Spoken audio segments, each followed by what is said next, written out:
Bienvenidos a otro tiempo de estudio bíblico. Con la bendición de Dios estamos un día más estudiando su palabra y continuamos con el libro del profeta Isaías. Pero antes de empezar vamos a encomendarnos a Dios en oración. Bendito Padre, te rogamos que con todo tu amor y misericordia tengas compasión de nosotros, que nos perdones de todo pecado, que nos ayudes a vivir en tu voluntad, que quites fuera todo temor, toda ansiedad, Señor, y que estés acompañándonos en este tiempo de estudio. Que tu Santo Espíritu sea inspirando nuestras mentes y corazones para trazar adecuadamente tu palabra de verdad. Te rogamos lo mismo para cada persona que esté observando este estudio, Señor, que seas tú mismo instruyéndonos a nuestros corazones. Te rogamos estos favores en el bendito nombre de Cristo Jesús. Amén. Bueno, hermanos, seguimos con el capítulo 43 del libro del profeta Isaías. Vamos a leer, como ustedes ya lo conocen, usamos la versión de la Biblia textual para nuestro estudio. Dice el único Redentor, Isaías 43. Y ahora, Jacob, así dice Jehová el que te creó, el que te formó, oh Israel. No temas, porque yo te redimí. Te puse nombre, mío eres. Cuando pases por las aguas, yo estaré contigo. La corriente no te anegará. Cuando andes por el fuego, no te quemarás, ni la llama arderá en ti, porque yo, Jehová, tu Dios, el Santo de Israel, soy tu Salvador. A Egipto he dado por tu rescate, a Cus y a Seba a cambio de ti, porque eres precioso a mis ojos. Fuiste exaltado, porque yo te amo. Daré hombres por ti y naciones por tu vida. No temas, porque yo estoy contigo. Del oriente traeré tu simiente, y del occidente te recogeré. Diré al norte, da acá, y al sur, no retengas. Traed a mis hijos desde lejos, y a mis hijas de los confines de la tierra. A todos los llamados en mi nombre, a los que para gloria mía creé, a los que hice y formé. Comparezca el pueblo ciego que tiene ojos, los sordos que tienen oídos. Congréguense a una las naciones y júntese todos los pueblos. ¿Quién de ellos hay que nos anuncie esto? Que nos haga oír las cosas primeras. Preséntese testigos para ganar su causa, y que se oiga y se diga, es verdad. Vosotros sois mis testigos, dice Jehová, y mi siervo que yo escogí, para que me conozcáis y me creáis, para que entendáis que yo soy. Antes de mí no fue formado Dios alguno, ni existirá después de mí. Yo soy Jehová, y fuera de mí no hay quien salve. Yo predije y yo os salvé, yo os lo he hecho saber, y no ha habido Dios extraño entre vosotros. Por tanto, vosotros sois mis testigos, dice Jehová. Yo soy Elohim, sí, antes que hubiera día, yo soy, y no hay nadie que pueda librar de mi mano. Lo que yo hago, ¿quién lo podrá deshacer? Así dice Jehová vuestro Redentor, el Santo de Israel. Por vuestra causa he enviado a Babilonia, y a todos ellos los haré bajar como fugitivos, a los caldeos en las naves de sus clamores. Yo soy Jehová vuestro Santo, el Creador de Israel vuestro Rey. Así dice Jehová, que abrió camino en el mar y sendero en las aguas impetuosas, que sacó a batalla carros y caballos, tropas con sus valientes. Juntos se acuestan para no levantarse. Se apagan como se apaga el pábilo. No recordéis lo de antaño, ni os cuidéis de lo pasado. He aquí, yo hago algo nuevo, ya está brotando. ¿No lo notáis? Abriré un camino en el desierto, ríos en la soledad. Me darán honra las fieras salvajes, los chacales y las avestruces, porque daré aguas en el desierto y ríos en la soledad, para apagar la sed de mi pueblo, de mi escogido, el pueblo que yo he formado para mí mismo, para que proclamara mi alabanza. Con todo, oh Jacob, no me invocaste. Te cansaste de mí, Israel. No me trajiste el cordero de tus holocaustos, ni me honraste con tus sacrificios. No te abrumé exigiéndote ofrendas, ni te fatigué pidiéndote incienso. No me compraste canela con dinero, ni me saciaste con la grosura de tus sacrificios, sino que pusiste la carga de tus pecados sobre mí y me abrumaste con tus iniquidades. Yo soy el que borro tus rebeliones por amor de mí mismo, y no me acordaré de tus pecados. Hazme recordar y entremos juntos a juicio. Razona tu causa para que puedas ser justificado. Ya tu primer padre pecó. Tus representantes se rebelaron contra mí. Por tanto, yo he deshonrado a los príncipes del santuario y entregué a Jacob a la maldición y a Israel al vituperio. Palabra del Señor. Bueno, después de el capítulo anterior empieza como una consecuencia lógica al iniciar con la frase y ahora Jacob. Después de esto dice Jehová el que te creó. Cuando hablamos de el que te creó, Boracá es la palabra que se usa también para la creación en el Génesis. Luego nos dice el que te formó, oh Israel, Yod cerca. Es una palabra aún más detallada. Lo primero es un proceso de creación. En el proceso de formación vienen todos los detalles, las características, que en el caso del pueblo de Israel eran únicas y en el caso de nosotros como creyentes también. El Señor nos ha creado, por lo tanto es consciente de nuestros puntos fuertes y de nuestros puntos débiles, de nuestros talentos, los dones que Él nos ha entregado y también de nuestras flaquezas, para saber qué es lo que pide de nosotros y tener claro que si Dios lo pide es porque sabe que podemos hacerlo.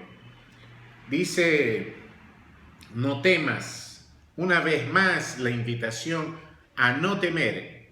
Si sabemos que Dios es nuestro creador, nuestro formador, sabemos que no debemos temer. Luego dice, ¿por qué no temer? Porque yo te redimí. Volvemos a la expresión de la redención, que es cuando alguien por deudas o por algún problema había caído en desgracia y llegaba su pariente más cercano y lo cobijaba con su nombre. Es como decir, hoy en día adoptar a alguien y darle el apellido, ¿no? Aquí dice, yo te redimí, Dios redimió a Israel. Por eso dice, te puse nombre, mío eres. Es como que lo haya adoptado como su hijo y le ha puesto su nombre. Ahora diríamos, le ha puesto su apellido. Lo ha hecho parte de sí. Y lo mismo con nosotros. El Señor nos ha redimido con la sangre de Jesucristo y por medio de Jesucristo venimos a ser hijos de Dios. Tenemos nombre nuevo de parte de Dios. Somos de Dios, somos sus hijos. Razones para no temer. Si nuestro Padre es Dios, ¿por qué temer? Dice, cuando pases por las aguas, yo estaré contigo. Pasar por las aguas era una expresión que indicaba pasar en medio de dificultades de la vida, de angustias, de preocupaciones, pero la promesa es yo estaré contigo. como en la gran comisión, la promesa del Señor Jesucristo: he aquí, yo estaré con vosotros todos los días hasta el fin del mundo. Siempre Dios nos da esa confianza de que Él es fiel, Él cumple su palabra y Él permanece junto a nosotros. Dice: la corriente no te anegará, no nos ahogará las circunstancias que nos enfrentamos en la vida, enfermedades, pobreza, falta de trabajo, problemas personales, consecuencias negativas de nuestros pecados y desobediencias. Nos van a molestar, pero no nos van a ahogar. ¿Por qué? Porque el Señor está con nosotros. Cuando andes por el fuego, no te quemarás. También estas palabras nos muestran los hechos comprobados de Dios, ¿no? Cuando pases por las aguas, yo estaré contigo. Cuando el pueblo de Israel cruzó el Mar Rojo, y ahí estaba Dios con ellos. Dice: la corriente no te anegará. Cuando le tocó cruzar el río Jordán, que estaba desbordado, muy impetuoso, con la corriente desbordada también, ellos pudieron pasar en seco. Con el arca, los sacerdotes se quedaron en medio y el pueblo cruzó. Cuando andes por el fuego, no te quemarás, ni la llama arderá en ti. Y bueno, eso pasaría después de lo que fue escrito esto, pero para nosotros es pasado cuando Sadrach, Mesach y Abednego fueron echados al horno de fuego por no adorar a la imagen del rey, sino permanecer fieles a Dios. Y ni siquiera olor a humo quedó en sus ropas, aun cuando los guardias que los arrojaron murieron por el calor. Estas referencias nos dicen: bueno, si yo soy el Dios que hago todos estos milagros, no debes temer, debes confiar en mí. ¿Por qué? Porque yo te adopté y tú eres mi hijo. Porque yo, Jehová tu Dios, el Santo de Israel, que en el Antiguo Testamento a Dios se lo conoce mucho como el Santo de Israel, soy tu Salvador. Tú te metes en problemas, la humanidad por medio de su pecado se ha llenado de dificultades, pero aquí estoy yo para salvarte. No es un superhéroe de película ni de revista, sino Dios realmente quien nos salva. No sabemos cómo será. El Señor tiene miles de formas para obrar, para salvarnos de tantas cosas.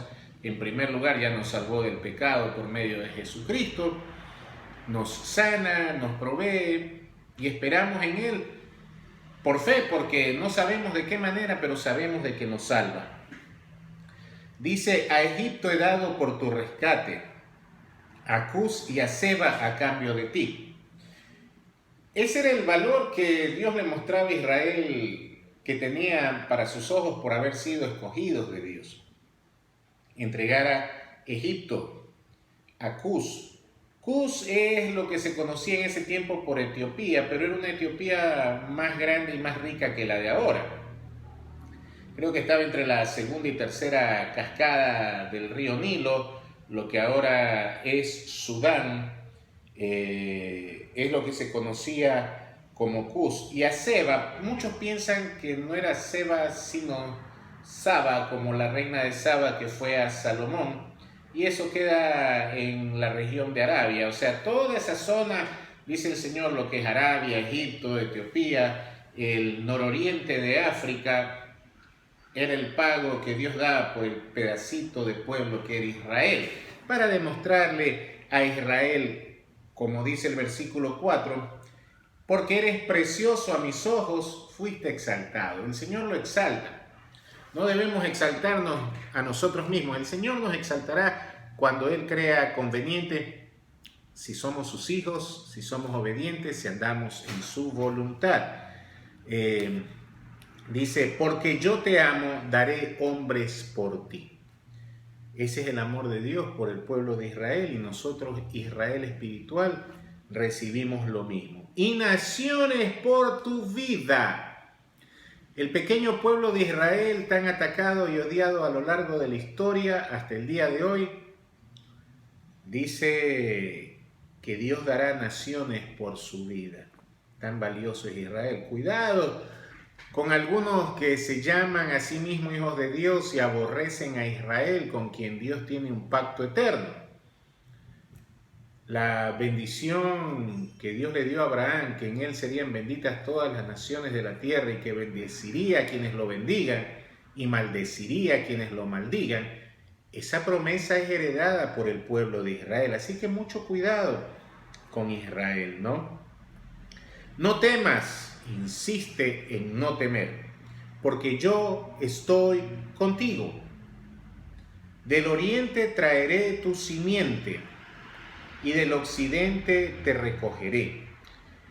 La simiente se refiere a los descendientes de Jacob, de sus hijos.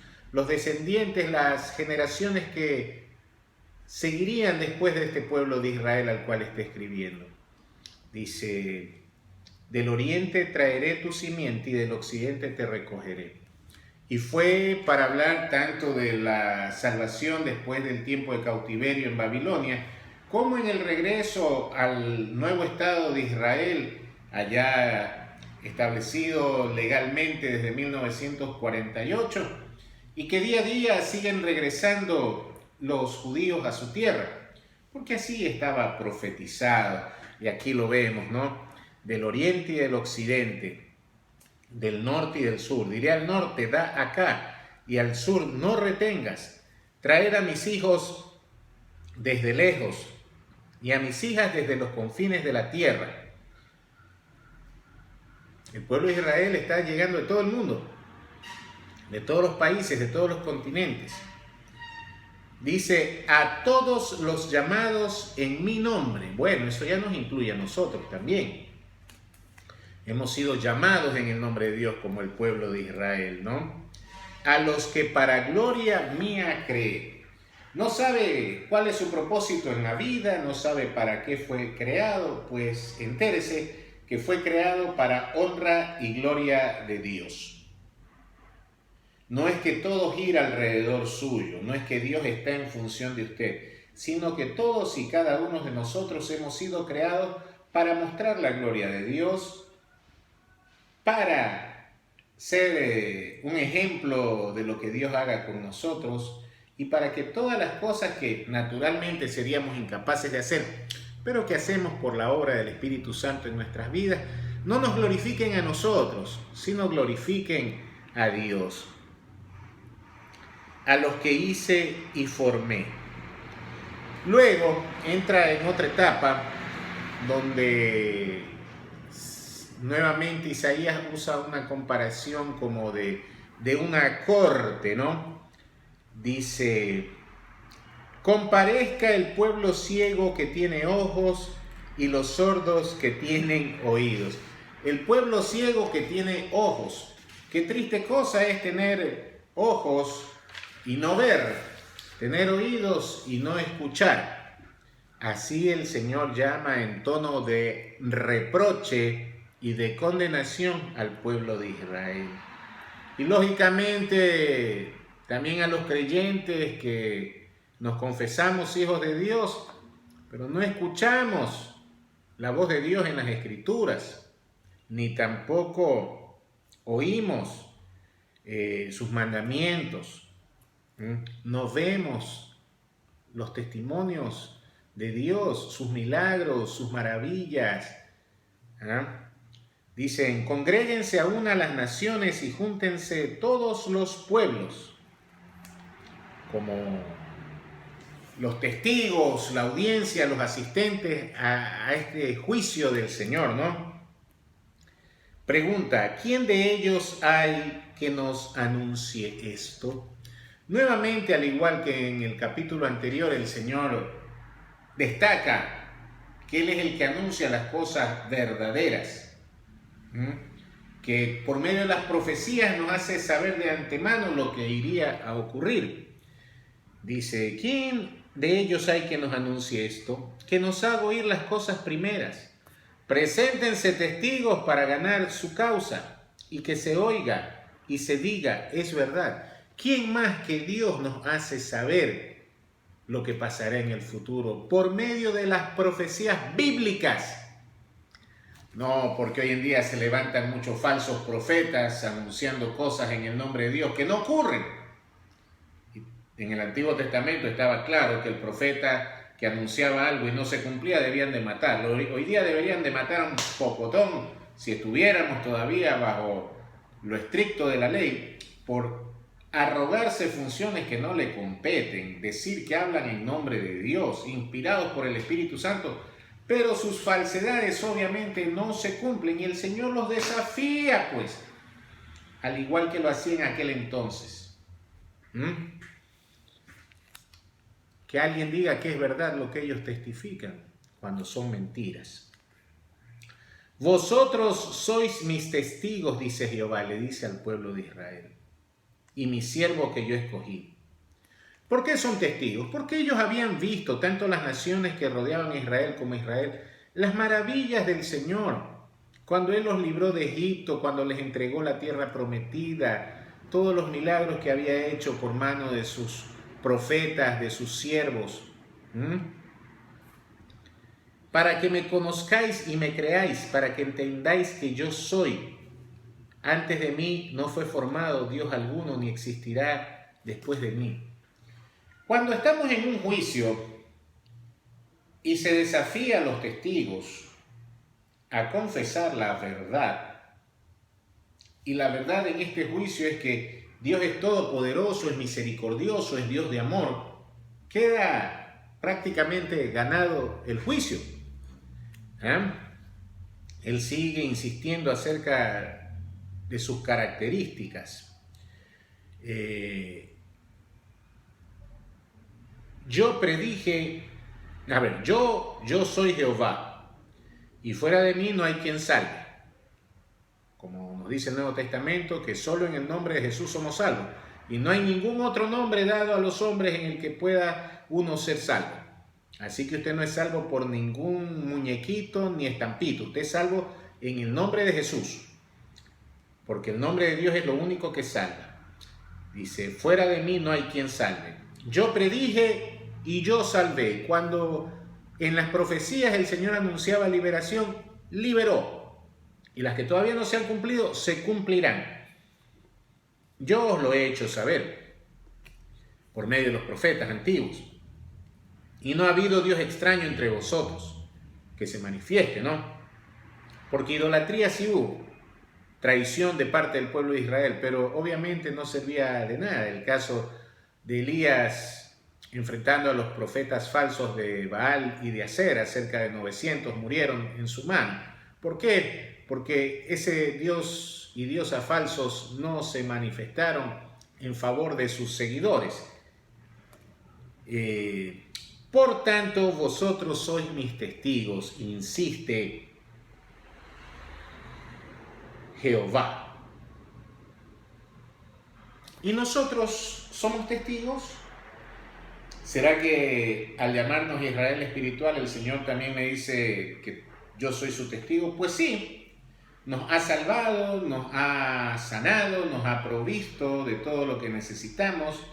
Incluso en las necesidades que aún no han sido satisfechas, nosotros confiamos que el Señor tiene la fórmula para salvarnos. Y sí, podemos ser testigos de innumerables casos de la manifestación del poder de Dios. Somos los testigos del Señor. Yo soy Elohim, sí, antes que hubiera día, yo soy. Y no hay nadie que pueda librar de mi mano. Una vez más insiste con el yo soy, el nombre con el cual se dio a conocer a Moisés, allá en la zarza ardiendo, yo soy. Y dice aquí que no existía ni siquiera el día antes que él. Dios es desde siempre y hasta siempre. Él es el creador de todas las cosas. Y no hay quien pueda librar de mi mano. Y también cuando el Señor anuncia castigo, castiga. Y no hay nada ni nadie que pueda librar al pueblo de Dios de su reprensión y a los enemigos del pueblo de Dios del castigo, de la mano dura del Señor. Yo hago, ¿quién lo podrá deshacer? Contra lo que Dios hace, nadie puede oponerse y peor aún, deshacer lo que el Señor hizo. Pero eso es bueno para nosotros, porque la salvación que el Señor nos ha dado Nadie la puede romper, salvo uno mismo renunciando a Dios y yéndose a vivir pecaminosamente. Pero nada creado puede separarnos del amor de Dios. Nada puede deshacer lo que la mano de Dios hizo para salvarnos, para santificarnos, para llenarnos de dones. Es una obra permanente. Por más enemigos que podamos tener los siervos de Dios y quieran destruirnos, lo que Dios estableció para nosotros, nada ni nadie lo puede deshacer. Así dice Jehová vuestro Redentor, el Santo de Israel. Por vuestra causa he enviado a Babilonia, y a todos ellos los haré bajar como fugitivos, a los caldeos en sus naves, en las naves de sus clamores. Bueno, faltaban muchos años, varias décadas, para que Israel sea cautivo de Babilonia durante 70 años. Sin embargo, aquí está anunciando ya el castigo a Babilonia por causa del pueblo de Dios. Babilonia sería castigado, dice, bajarían como fugitivos, y en su poderosa flota marítima los caldeos serían llevados en clamor, en sufrimiento. No estaban ni siquiera cerca de ser cautivos ni de pasar tantos años en esa tierra, y el Señor ya avisaba el castigo para quienes los tendrían bajo su control. Yo soy Jehová vuestro santo, el creador de Israel vuestro rey. No nos olvidemos que Israel era un estado teocrático y la persona de Dios no solo representaba una deidad, sino una autoridad en todas las áreas de la vida. Dios no es solo Dios para alabarlo y estudiarlo en una iglesia. Dios es Dios siempre, en la casa, en la calle, en el trabajo. Él está presente en nuestra vida y debemos comportarnos como sus hijos en todas y cada una de las situaciones, porque Él es nuestro Rey. Así dice Jehová, que abrió camino en el mar. Ahí está, el Mar Rojo. Se hizo un camino para que el pueblo de Israel pueda pasar libremente, y sendero en las aguas impetuosas del río Jordán, cuando el pueblo ya avanzaba del desierto a la tierra de Canaán.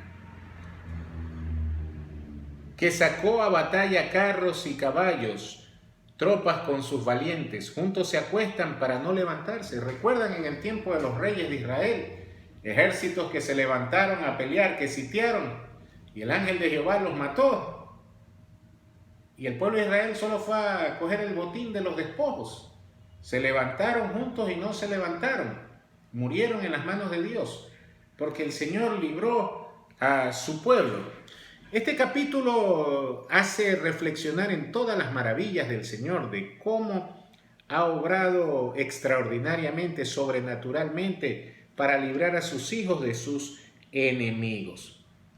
Se apagan como se apaga el pábilo, esa lamparita de aceite que cuando la mecha ya está mala solo bota humo y no alumbra. Así dice que se irán apagando. No recordéis lo de antaño, ni os cuidéis de lo pasado. En otras palabras, estas cosas pasadas valen recordar, pero no vamos a vivir de las glorias pasadas, de lo que Dios hizo por nosotros en el pasado. Era algo que le gustaba mucho al pueblo de Israel. Cuando se acordaban de Dios, citaban todas estas maravillas, pero no buscaban la presencia de Dios en el presente. Y hoy en día en la iglesia también nos encontramos con muchos casos así. Han sido siervos de Dios que han laborado por muchos años, han sido de mucha bendición, pero a veces se cansan y renuncian. Y dicen, bueno, yo ya serví, ahora le toca a otro. Puede ser en algunas áreas, pero tenemos que dejar de vivir desde el pasado y buscar refrescar nuestra relación con Dios y nuestro servicio a Dios en el presente. Dice el versículo 19, he aquí, yo hago algo nuevo, ya está brotando, ¿no lo notáis? El Señor quiere algo nuevo para nuestras vidas. En el pueblo de Israel el Señor todo lo que estaba haciendo era para sacar al pueblo de la idolatría y traerlo a la fidelidad. Después de estos castigos duros, después de estar en Babilonia y que ese reino pase de mano en mano hasta que puedan regresar a su tierra, el pueblo nunca más se fue con los ídolos. Antes de eso fue muy infiel. El Señor estaba haciendo algo nuevo, con mano dura, con mano fuerte, pero algo bueno al fin para Israel, ¿no? Cuando el Señor tiene algo nuevo para nosotros, la gente muchas veces dice, vienen tiempos de riqueza, de prosperidad, de bendición, bla, bla, bla, bla, bla, bla, y el Señor no les ha dicho nada. A veces lo nuevo que el Señor trae para nosotros pueden ser pruebas, como esta pandemia. Pruebas que nos hacen meditar, reflexionar y acercarnos de corazón a Dios. Y es algo nuevo y es algo bueno, porque lo más importante es lo espiritual. ¿Cómo podemos estar bien con Dios si de repente la prosperidad que anuncian los mercaderes de la fe, como que si fuera la única bendición de Dios, nos aleja de Dios? El dinero, el éxito y la ausencia de problemas nos hace vivir en vanidades, en deleites, en placeres de la propia carne y no en cumplir la voluntad de Dios, no en servir a Dios. Por lo tanto, el Señor tiene que arreglar nuestra situación espiritual y tiene que traer cosas nuevas. Y muchas veces las cosas nuevas son duras, porque solo a través de las pruebas, cuando somos de dura cerviz, nos acercamos de nuevo al Señor. Pero pasada la prueba, si nosotros entendemos que el Señor es la razón principal de nuestro ser, entonces allí vendrán las bendiciones en el concepto de Dios, no en el concepto del hombre. Dice, abriré un camino en el desierto, ríos en la soledad. Me darán honra las fieras salvajes, los chacales y las avestruces, porque daré aguas en el desierto y ríos en la soledad, para apagar la sed de mi pueblo, de mi escogido. ¿De cuántas cosas estamos sedientos, espiritualmente hablando? Y materialmente también, porque somos pueblo de Dios. El Señor promete llevar agua al desierto, convertir de donde no hay recursos, abundancia para satisfacer la sed de su pueblo, y que la creación lo alabará. Por eso, los animales en los campos. ¿Qué problema tiene usted? ¿Serán iguales o peores que los míos? ¿Qué necesidades tenemos? Dinero, salud, trabajo,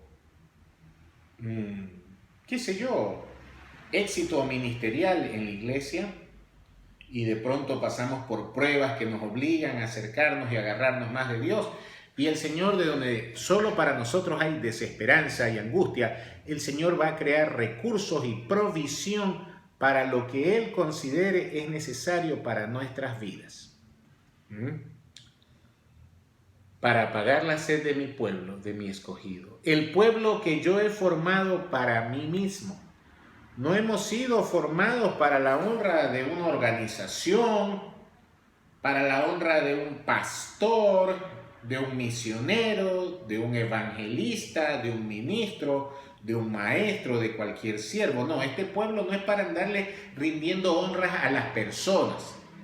Es para la honra de Dios, para que proclamara mi alabanza, para alabar a Dios. Para eso hemos sido creados. Pero aquí viene la palabra fuerte contra Jacob, el pueblo de Israel. Dice, con todo, oh Jacob, no me invocaste. Te cansaste de mí, Israel. Seguimos orando, seguimos invocando a Dios. Nos hemos cansado ya de Dios. Tan linda está nuestra vida que nos hemos cansado de buscar y de servir a Dios, no como a nosotros nos parece, sino como Él lo establece. No me trajiste el cordero de tus holocaustos, ni me honraste con tus sacrificios. ¿Dónde está el servicio? Las ofrendas de trabajo por amor a Dios, de predicar su evangelio, de levantar alabanzas y adoración en la casa del Señor. ¿Dónde está? ¿Dónde están? ¿eh? No te abrumé exigiéndote ofrendas. Las ofrendas no son exigidas, son voluntarias, son el regalo de amor que le damos a Dios. No se llaman limosnas. Limosnas es para los pordioseros. Los regalos de amor son para las personas importantes en nuestra vida. Y a Dios las ofrendas que le damos son regalos de amor.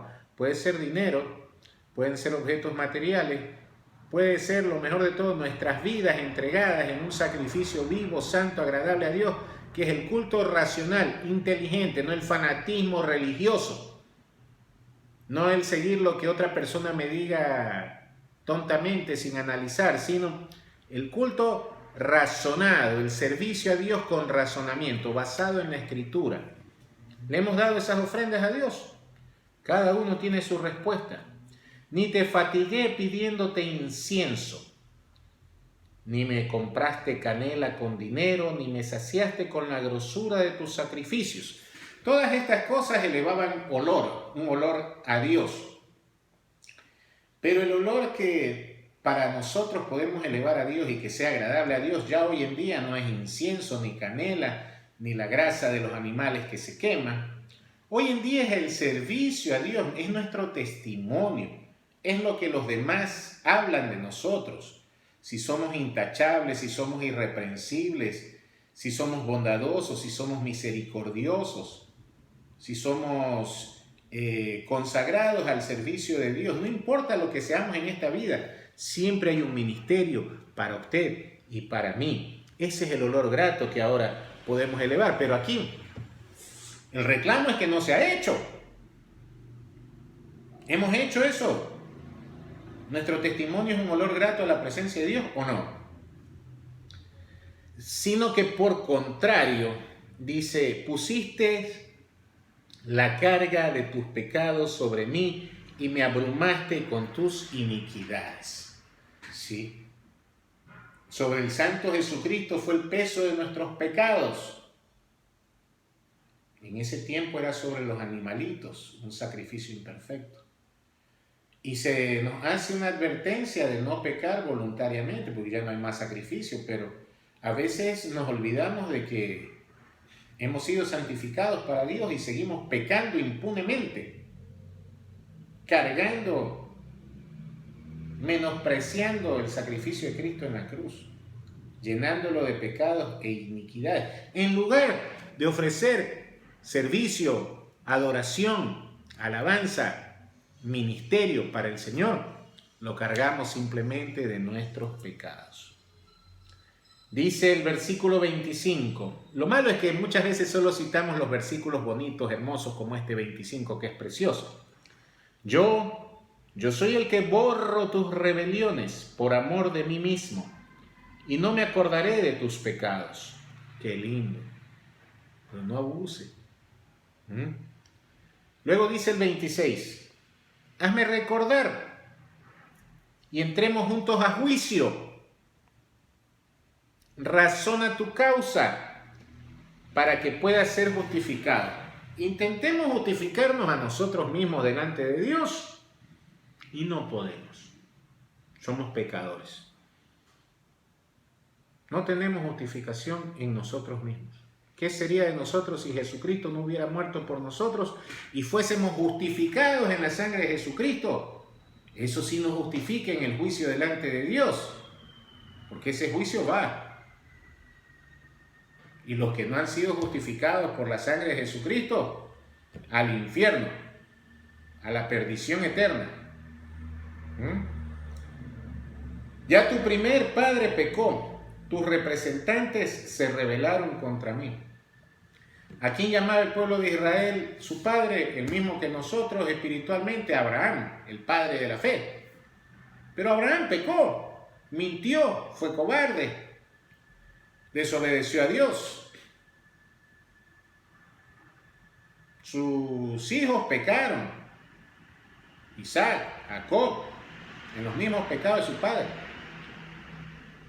Los hijos de Jacob, los patriarcas de las 12 tribus de Israel pecaron. ¿Y qué diríamos nosotros de nuestros antepasados? Todos pecaron, nuestros padres, nuestros abuelos, bisabuelos, tatarabuelos, etc. Y nosotros repletos a rebosar de pecados. Todos hemos pecado. Pero en el caso del pueblo de Israel, sus padres, de los que ellos se creían santos solo por ser descendientes de Abraham, se creían mejores solo por ser del pueblo de Israel. Y les dice, ellos también pecaron. Tus representantes se rebelaron contra mí. En nuestro caso, nuestros representantes son las autoridades electas. Acá eran los príncipes, los reyes, los jueces, los sacerdotes, los levitas, los representantes del pueblo, y también pecaron. Había sacerdotes idólatras, habían profetas que al igual que hoy se venden por dinero, y todos ellos habían pecado. Por lo tanto, yo he deshonrado a los príncipes del santuario y entregué a Jacob a la maldición y a Israel al vituperio. El Señor se cansó. No piense que el Señor no se cansa. Llega un momento en que dice, basta de tanta maldad. Miren lo que está pasando con el planeta hoy en día. Basta de tanta maldad. La mano de Dios. He deshonrado a los príncipes del santuario.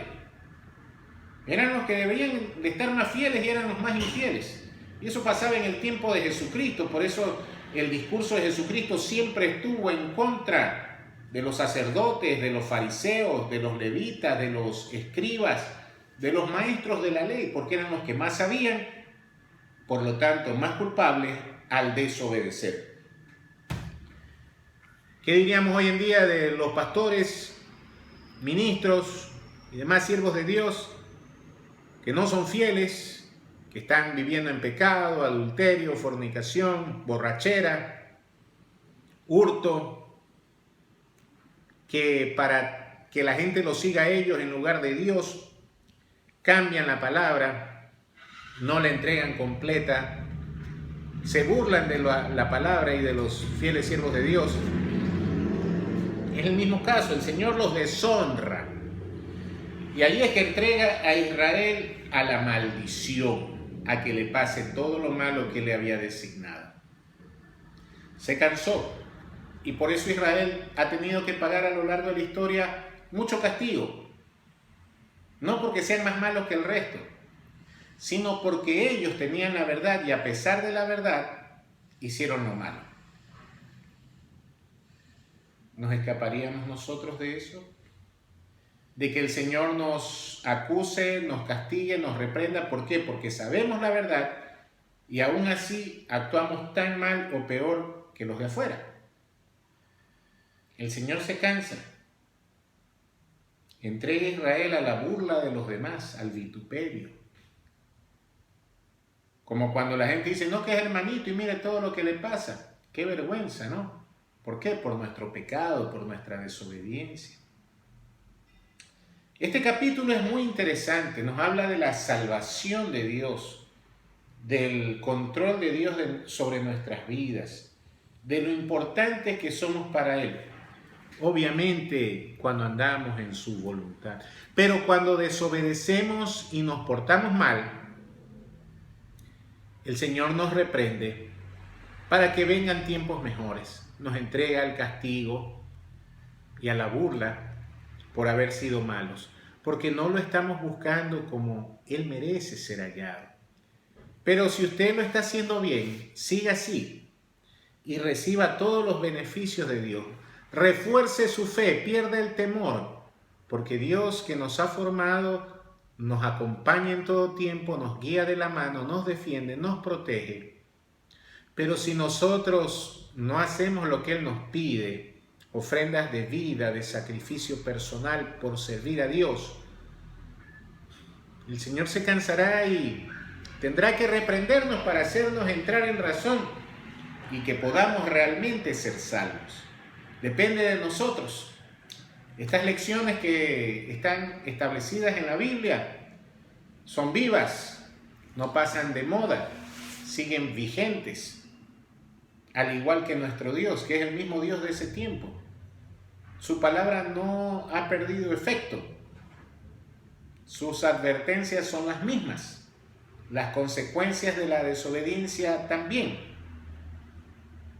Lo único mejor que tenemos que ellos es que no nos justificamos por nuestras obras, sino por la obra de Jesucristo en nuestras vidas. Pero no hay que pecar voluntariamente, porque el Señor se cansa de nuestra maldad. Vamos a orar.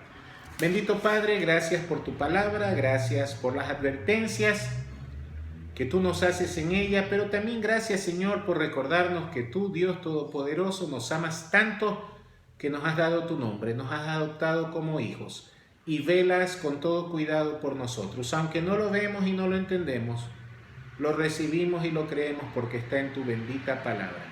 Ayúdanos a vivir de acuerdo a tu voluntad y entregarte lo que te mereces. Ofrendas, alabanzas, sacrificio de servicio, obediencia a tu palabra, temor a ti, Señor, y el amor que solo tú te mereces.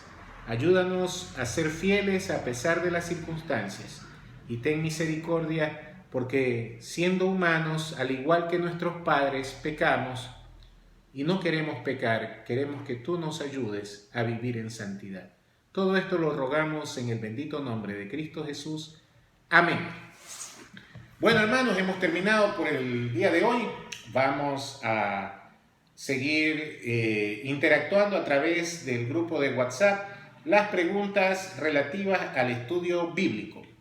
Ya saben, mis hermanos, con toda confianza, o si ustedes tienen alguna otra interpretación del texto, podemos discutirlo a través de ese grupo de WhatsApp.